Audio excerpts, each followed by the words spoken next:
Woof! That was a long batch of editing. Finally, I could relax. What am I gonna do, though?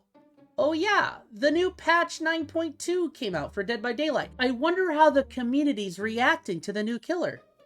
I have goosebumps, people!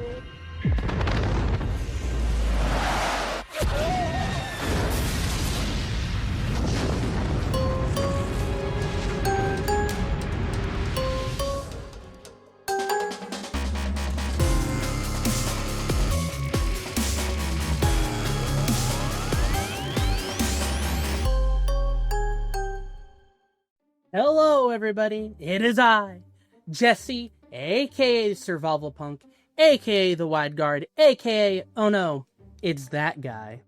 And as I'm sure you're all already aware of, patch 9.2 is out, and with it comes the new characters. And as I hinted with my last PTB video, I will be making videos for these new characters. Starting with, of course, the Krasue? Am I saying it right? Like, it's pronounced Krasue, right? Krasue? Croissant? Basically, Krasue are like Thai vampire women who detach their heads from their bodies. There's a lot of lore about them, and it's pretty cool, but if you wanted someone to do like an in-depth look into them and make a video about it, I'm just not the guy. Anyways, let's allow Burang here to introduce herself, shall we?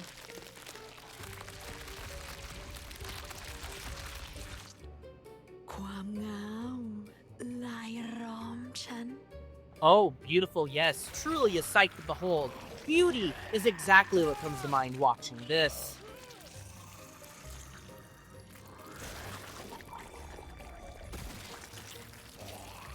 Just lovely, am I right?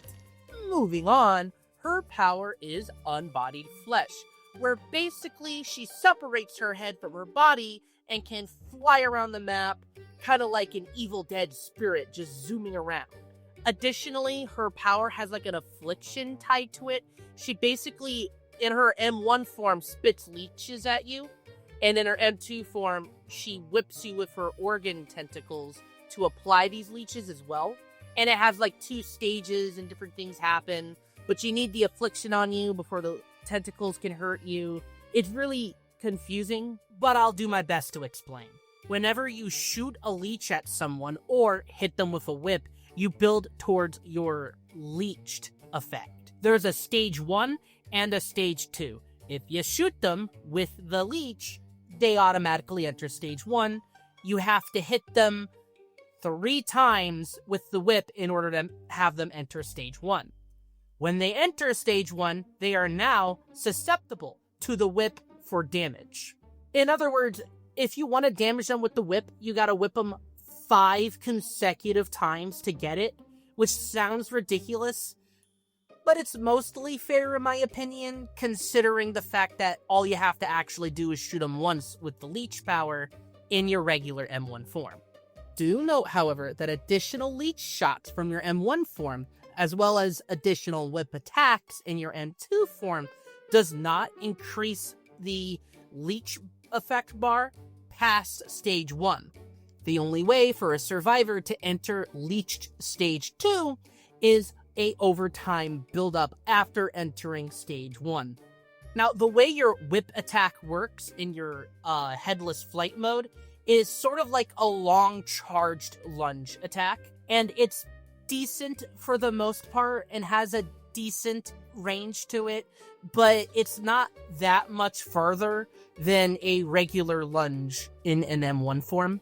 That being said, it is better than a regular lunge, so there is merit to trying to attack in the head form. Especially since the lunge attack in head form is more reliable on certain tiles, especially windows, when compared to a regular lunge.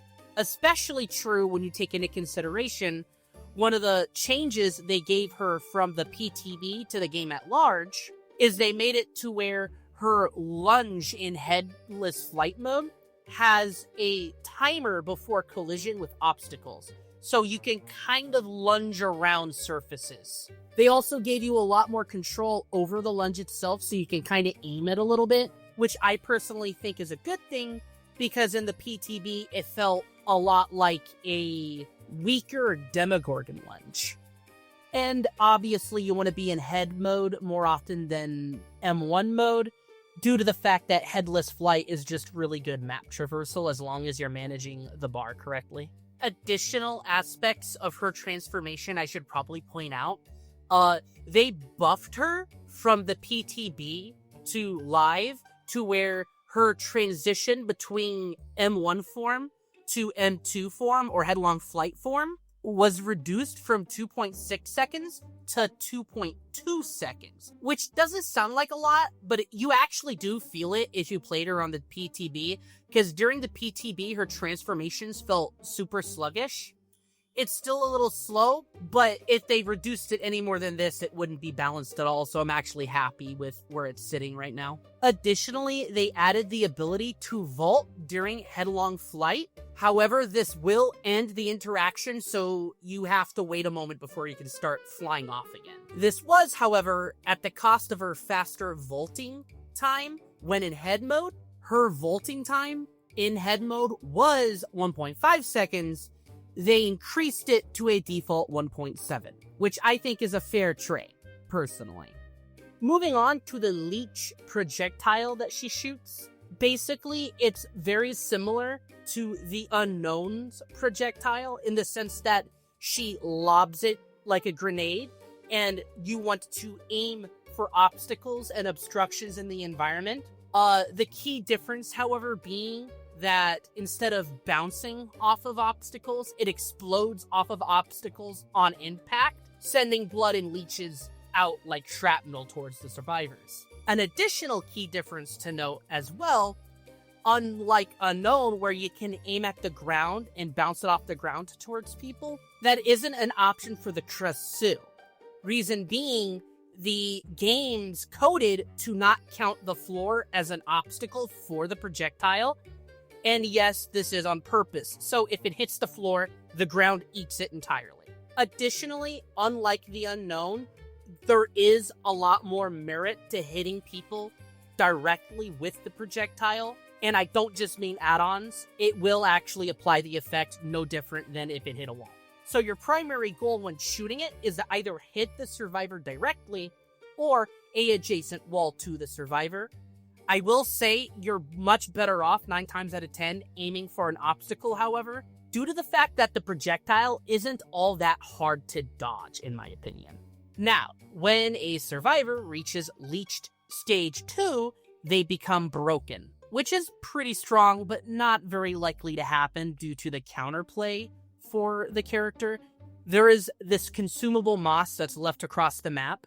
Additionally, whenever the Krasue transforms from mode to mode, she leaves additional bits of moss on the ground that you could utilize to cure your leeched effect.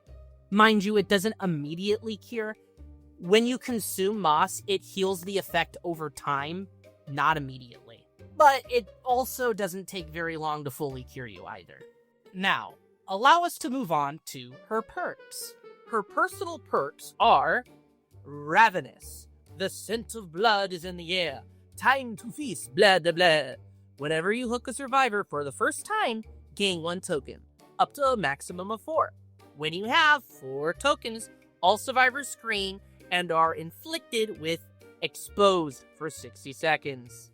As you can see with this perk, it's more of behavior kind of trying to push people into multi-hooking as opposed to tunneling. Now, as for how successful this perk is on doing that, it simply doesn't. The reality is 60 seconds really isn't that long. It's only 1 minute. Made even worse when you take perks like Visual into account. And honestly, if you wanted to expose the entire team for a period of time, Noed is the best perk for that anyways, even despite all its numerous nerfs. Wandering Eye. Bloodied prey surrounds you, vying for your attention. Whenever you start chasing a survivor, reveal the auras of all other injured survivors within 16 meters for 5 seconds. This perk has a 30-second cooldown. I actually kind of like this perk. It kind of gives a similar vibe to perks like Predator and Phantom Fear. My G, Phantom Fear isn't that strong in my opinion. That being said, this perk kind of falls flat due to the fact that we're in a very extreme healing meta right now, so it's really not all that useful. If this perk honestly came out like a year or two ago, or maybe a year or two in the future when the healing meta isn't as crazy as it is now, this would be amazing, but as it is, it's just meh. Now, as for her final perk, we have Hex, Overture of Doom, a hex that plays on the paranoia of others. Spawns a hex totem that curses the farthest generator and reveals its aura in yellow. When a survivor repairs the cursed generator for 5 seconds, you gain undetectable, and your terror radius is applied to the generator for 30 seconds. When the cursed generator is repaired, the next furthest generator is cursed. So this is rather interesting as a perk, and the effect seems pretty strong. The problem is it's a hex, putting you at the mercy of where your totem spawns. That being said, there's already several perks that do this job better and easier. Unforeseen and Trail of Torment. So I really don't see this perk getting a lot of play, even in totem builds, because you can only have 1 or 2 strong hexes when you're running a hex totem build. Reason being, you also gotta run totem defense. Now, let's move on to add-ons. Now, I'm not going to cover all the add-ons because I would rather save that for maybe like a more in-depth guide on how to play the character or something along those lines, assuming I end up doing something like that. But there are a few add-ons in particular I would like to point out. That being what I consider to be her strongest add-ons, and additionally what I consider to be her weakest. We'll begin with her iridescent add-ons, both of which are pretty good. Chicken Head. All survivors start afflicted with Leeched 1. That's amazing, especially when paired with perks such as Lethal Pursuer for obvious reasons, but I will say that there is a caveat to it. 2 additional glowing fungi are spawned at the start of the trial. Not that big of a deal, and giving additional bits of counterplay to this is completely reasonable. Shredded Gown. Corporeal Weave reveals the auras of all survivors who are within 8 meters of glowing fungus or holding glowing fungus of their own for 5 seconds. This is strong for obvious reasons, aura reading in general is strong in the game. Pig's Eye. When a survivor eats a glowing fungus from further than 40 meters away, their aura is revealed to you for 6 seconds. Once again, any aura reading is very strong. Janjira's Hand. Gain 2 headlong flight charges whenever a generator is repaired. Headlong Flight's recharge rate is increased by 25% for 15 seconds. When 5 generators are repaired, so endgame, Headlong Flight is fully charged and the recharge rate is permanently increased by 25%. And finally, I would like to mention Spattered Handkerchief. When the exit gates are powered, all survivors are afflicted with Leeched 1, glowing fungi begin to decay, and activating Corporeal Weave no longer creates new glowing fungi. It's basically Chicken Head in reverse, so you could see why that's really strong, especially in tight endgame scenarios where you can really swing for that win. Once again, a really strong and powerful endgame option for your add-ons if you want to run powerful endgame builds. Lastly, in terms of good add-ons, I would like to have an honorable mention for Defective Metronome. Survivors under the glowing fungus effect are exhausted. This might not seem very strong, but what that effectively means is whenever a survivor uses the counterplay to your power against you, they are exhausted, making it harder to pre-run or get away from you. And this combos really well with Overwhelming Presence, which in my opinion, Overwhelming Presence, when comboed with Exhaustion, perks, and add-ons, is one of the best, if not the best, aura reading perk in the game. Moving on to more questionable add-ons, I would like to talk about Dulled Knife. Decreased Headlong Flight's charge consumption by 25%. Now, that seems really strong, and it is, but there is a catch. Glowing Fungus grants survivors 10% haste for 5 seconds, while preventing scratch marks, pools of blood, grunts of pain, and aura reveals. Now, if it was just a 10% haste for 5 seconds, that'd be kind of fair because there needs to be some kind of caveat to something that strong, especially considering that it's a blue. But that is way too overloaded, at least in my opinion. Lastly, in terms of weak add-ons that I would like to mention, Sticky Legends. When charging Regurgitate, see the preview of the impact zone? Like, behavior, why do we do this? It feels like most of the ranged characters in the game have some add-on that make using the ranged ability easier, which seems like a good idea, but not really, because all it's doing is allowing people who don't want to get better as the character a avenue for landing shots, and if you actively use this add-on, you're just making it harder to improve as the character. Like, if you're only trying to do a challenge with the character, sure, I guess, go ahead, use it, but otherwise, it's a complete waste of your time if you're actually seeking to improve as this character. Now, those specific add-ons out of the way, I would have to say the rest of her add-ons are give or take pretty decent. It's actually kind of cool. Very rarely do they release a character with a list of add-ons that neither feel super OP or super weak for the most part, making it feel like she has a decent variety of options and playstyles, as opposed to 2 add-ons that you have to take no matter what, and maybe 2 others that you can sometimes consider. So, all the descriptors out of the way, how do I personally feel about the Krasue as a killer? Or more aptly, how strong do I think she is? Which I'm sure for most of you is the primary reason you even watched this, considering how the Dead by Daylight community completely exploded over her. If you asked me how strong is the Krasue back during the PTB, I would have said low to mid B tier at best.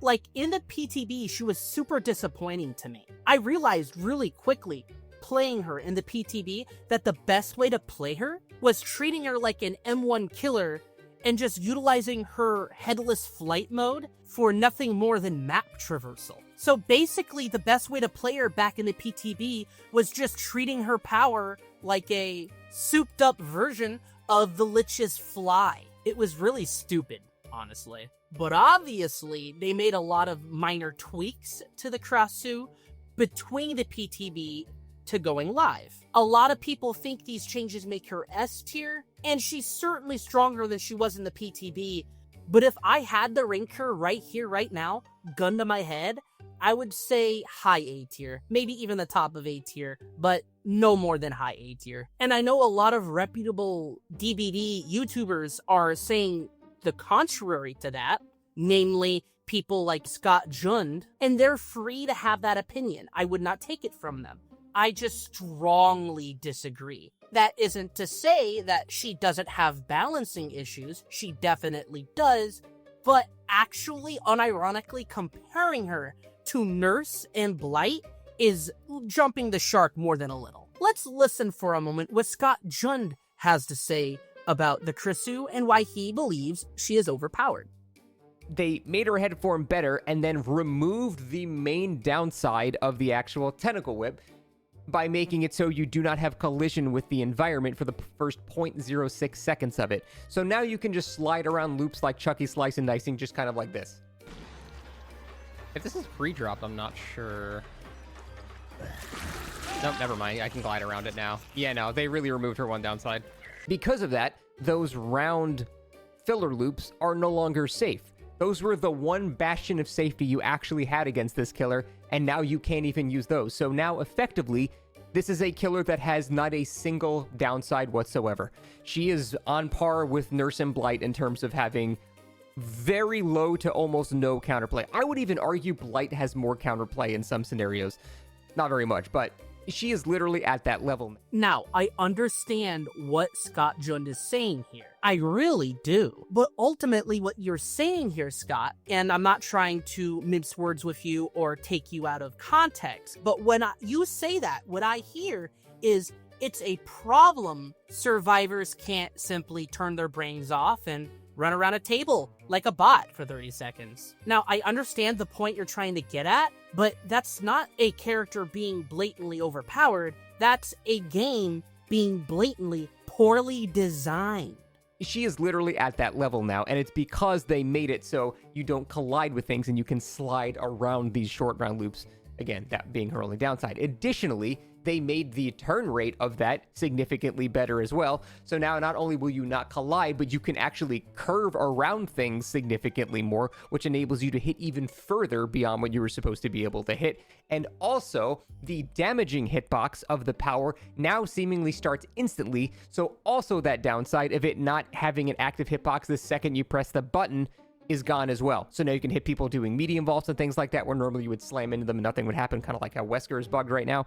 But now, not even that happens. Now you hit immediately. Also, sometimes when you were close range, you would slide past them. So there was kind of a skill cap to the killer where you had to actually back up a bit to actually charge into them to hit, which also gave survivors a chance to actually possibly dodge it. It was all, you know, kind of annoying to play as, but it was intentional for the balance of the killer. All that's gone. Once again, I understand what Scott is trying to say here, but at the same time, there are plenty of killers in the game that can hit you during a medium vault. And once again, I don't see, personally, her ability to hit people in circle loops as a negative. She's still weak to pre-drops, she's still weak to pre-runs, just so long as she's exiting headlong flight, that is. And although, yes, they did make the tentacle whip significantly easier to land, it's still not that hard to dodge or 360 in my opinion. Now, I'm not outlining these things to say, Scott Jund is so wrong. Ugh, Scott Jund, what an idiot. Bleh. I'm not here to be an op, Scott, if for whatever reason you happen to be watching this. I'm simply disagreeing with you to a certain extent. There's quite a few downsides to her kit that I feel like you're completely ignoring. For example, as you can see in this Choy clip, the survivors are able to outright ignore his presence due to the fact that he can't pressure them off the generator. Neither one of them are infected, and he has no choice but to get out of head form before he can hit them, allowing them to just sit on the generator and finish it in his face. In this next Choy clip, you can clearly see a uninfected survivor body blocking for their fellow infected survivor, a clear sign of counterplay in the character. And lastly, why are we comparing her ability to vault in head form, unironically, to OG Chucky Slice and Dice, when we all know for a fact her vaulting speed is 1.7, which is default. Look at this Mint Skull clip to show exactly why that is a ridiculous comparison. Clearly, Mint Skull can drop a pallet, and by the time the Krasue is able to vault that pallet, Mint Skull is already on the other side of the window. Now, there are aspects of the character I do think need to be dialed back. You even bring up in your video how absolutely absurd it is that people still are infected after being unhooked, leading to absurdly efficient tunneling. It's like we learned nothing from Wesker, I guess. Additionally, if there's anything about the character I think is absurd and unbalanced, it's the attack window given to you in between your headlong flights. What I mean by this is, you should not be able to zoom across the map, get into touching distance to someone, and then seconds after exiting the flight mode, be able to attack them with a tentacle. Point blank. Which also goes into what you were saying about the hitbox window being way too generous. I agree. The hitbox for the tentacle starts way too soon. Keep in mind, however, everything that was just mentioned only applies if the survivor is already infected, because none of these complaints take into account the time investment necessary to keep survivors infected. If you fly over to a survivor and they're not infected, you have no choice but to exit head mode to reinfect them. Anybody who's actually good at this game, regardless if they're a survivor main or a killer main, knows that this game, at its very core, is a resource/time management game.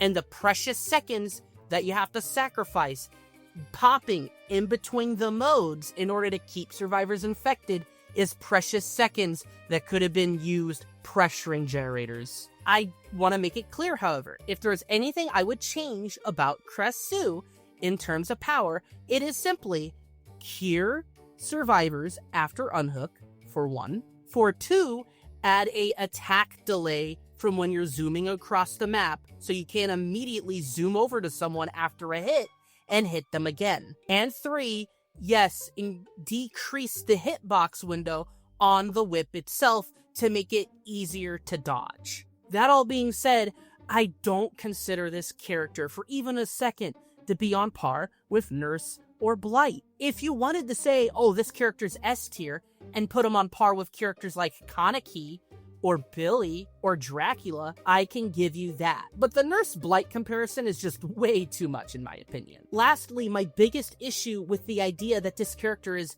broken or overpowered is the use of bamboozle on her. What do I mean by this?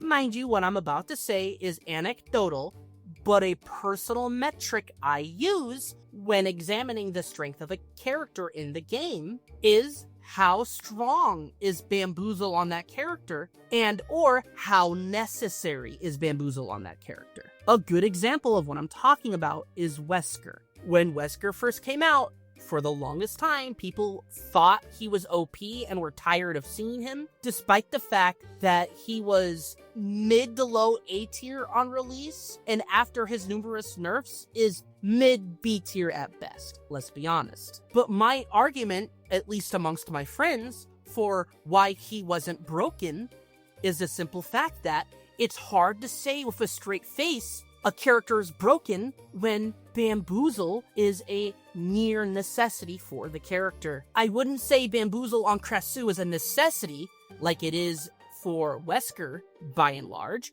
but it is very, very strong on her, and when you don't use it, you will feel the damage. So you might be wondering, what's the point I'm getting at with this whole bamboozle thing? Simply put, the stronger a character is, the less reliant they are on chase perks and anti-loop perks. Like, think about it. When's the last time you saw Blight or a Nurse bring bamboozle? That's why I'm hesitant to take a character like the Krasue, who is reliant to some degree on anti-loop perks such as bamboozle, unbound, or dissolution, and put them on the same pedestal as Nurse or Blight. Again, this is my personal opinion, and I do agree she does need some touch-ups. I just want to make sure we err on the side of caution. It is far too often that us as the community over-complain about a new killer, which leads to behavior over-nerfing the killer, so that by the time we learn how to play against the killer and understand the killer's counterplay, the killer is far too over-nerfed and thus drops down in actual power and strength, which is honestly the treatment I personally feel we have given, unfortunately, to the last couple of new killers. Namely, Kaneki and Springtrap. Two killers who, in my opinion, had viability confused for imbalance. Reality is, us as the DBD community, and by extension behavior as a development team, has a nasty habit of doing just that, confusing viability for imbalance and thus overreacting, leading to overcorrection. Case in point, the Skull Merchant rework. Yes, the Skull Merchant gen kick meta was disgusting and needed addressed, but the rework they did honestly was very acceptable, addressed all the issues with her balance while keeping her at least semi-viable. Despite this fact, the community kept complaining about her anyway, leading to her current borderline unplayable state. Made even more depressing by the fact, a good amount of the community as well as a good amount of content creators even to this day acknowledge that looking back, the rework was more than acceptable, nerfing her again was more than ridiculous, and she should not be in this current unplayable state. This is not a future I want to see for the Krasue. She may not be a character that I necessarily want to play a lot or main or anything, but she is an interesting killer that I find fun to play. Now, I'm just spitballing here, but before we hard target new killers we haven't even learned the counterplay to yet, maybe we should address actually broken killers who are actually unhealthy for the game, like Nurse or Blight. Once again, though, that all being said, I see where you're coming from, Scott, and I hope we can meet in the middle here and agree that at the very least, they need to change the hitbox window on her lunge in headphone. They need to change the attack window when she's done flying around, and they definitely need to change the fact that you're still infected after unhook. Now, I would like to specify, we shouldn't do all of these proposed rebalancings, but we definitely should consider some of these proposed rebalancings. More specifically, in my opinion, more importantly, the ability to attack immediately after flight is ridiculous and needs addressed, and her insane efficiency at tunneling, thanks to the fact that survivors are still infected with stage 1 leeched after being unhooked, needs addressed as well. Those are definitely the most important issues. Long story short, what I'm trying to do here is essentially play devil's advocate and just pull back the reins on the community for a second. The reality is, the Dead by Daylight community, and by extension of the Dead by Daylight devs, have a nasty habit of overreacting. Now, sometimes this overreaction is completely warranted and justified. Look no further than the Skull Merchant Gen Kick meta. Sometimes, however, our reactions aren't warranted at all. Case in point, OG Freddy Krueger. That being said, I truly believe the truth in this matter is somewhere in the middle, and I'm simply advising caution to the community before we jump the gun on this. Yes, she is overtuned. Yes, she does need dialed back a little bit, but we need to be cautious. We gotta ask ourselves, where does overpowered begin and where does viability end?